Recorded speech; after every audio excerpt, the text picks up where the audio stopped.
কক্সবাজারের রামু থেকে আনা হয়েছে এই নারিকেলের চারাগুলো। সিএনজি থেকে একে একে নামানো হচ্ছে নারিকেলের চারা, এরপর তা নেওয়া হচ্ছে ট্রলারে উঠানোর জন্য। এটি হলো কক্সবাজারের নুনিয়াছড়া জেটি ঘাট। এখান থেকে সোনাদিয়া দ্বীপের উদ্দেশ্যে, মহেশখালীর উদ্দেশ্যে, সেন্ট মার্টিনের উদ্দেশ্যে জাহাজ ছেড়ে যায়। দুইজন শ্রমিক পর্যায়ক্রমে নামালেন চারাগুলো, তারপরে ট্রলারে সেই চারাগুলো রাখা হলো। এখানে 50টি নারিকেলের চারা আর 46টি তালের বিচি আছে। পরবর্তীতে গাছের মালিককে বুঝিয়ে দেওয়া হলো তার চারার দাম। আমরা এই গাছগুলো নিয়ে যাব সোনাদিয়া দ্বীপে লাগানোর জন্য। সোনাদিয়া দ্বীপে মহিষ আছে, এগুলো খেয়ে ফেলবে, তাই চারা কেনার পর বাঁশের বাজারে গিয়ে বাঁশ কেনা হলো, যেগুলো দিয়ে বেড়া দেওয়া হবে।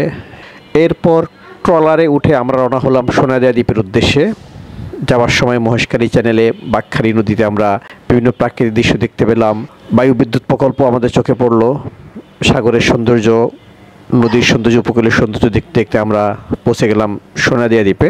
তখন জোয়ার চলছিল, ফলে নৌকা ভেড়ানোটা বেশ কঠিন হয়ে যাচ্ছিল।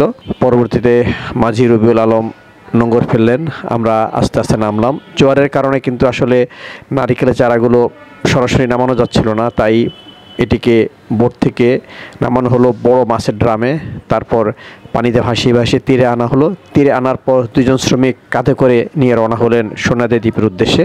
যখন আমরা সোনাদিয়া দ্বীপে যাচ্ছিলাম তখন সেখানে মাছ ধরা হচ্ছিল, তা আমরা সেখানে থামলাম, থেমে মাছ ধরা দেখলাম, তাদের কাছ থেকে মাছও কিনলাম।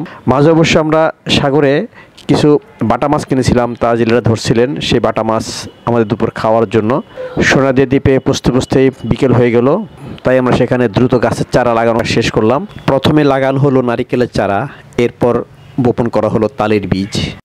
এই তালের বীজগুলো আমি ঢাকা থেকে নিয়ে গিয়েছিলাম। এরপর দুপুরে খাবার খেলাম সন্ধ্যার সময়, বাটা মাছ, শসা, লেবু, ডাল আর ভাত, বেশ ভালোই লাগলো। এরপর আমরা সেখান থেকে ফিরে আসলাম কক্সবাজারের উদ্দেশ্যে। সোনাদিয়া দ্বীপে পর্যটক কম যান। কক্সবাজার যেখানে পর্যটকদের জন্য স্বর্গভূমি, লক্ষ লক্ষ পর্যটক যান, শত শত হোটেল সেখানে, সে তুলনায় সোনাদিয়া দ্বীপে কিন্তু পর্যটন সেবা বলতে তেমন কিছুই নেই, যে কারণে সেখানে প্রাকৃতিক পরিবেশ আছে। আর সেই প্রাকৃতিক পরিবেশকে আরেকটু সমৃদ্ধ করার জন্যই সেখানে মূলত নারিকেলের চারা এবং তালের বিচি লাগানো, যাতে ভবিষ্যতে পর্যটকরা এই নারিকেলের গাছ থেকে, তাল গাছ থেকে ডাব, নারিকেল, তালের শ্বাস, পাকা তাল খেতে পারেন, সে সাথে পরিবেশের জন্য উপকার হয়।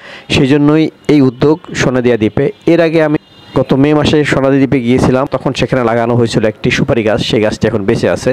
আসলে দ্বীপ এলাকা বালুর উপস্থিতি, তাই এখানে ব্যাপক হারে যত্ন না নিলে গাছটি কেন বেশ কঠিন।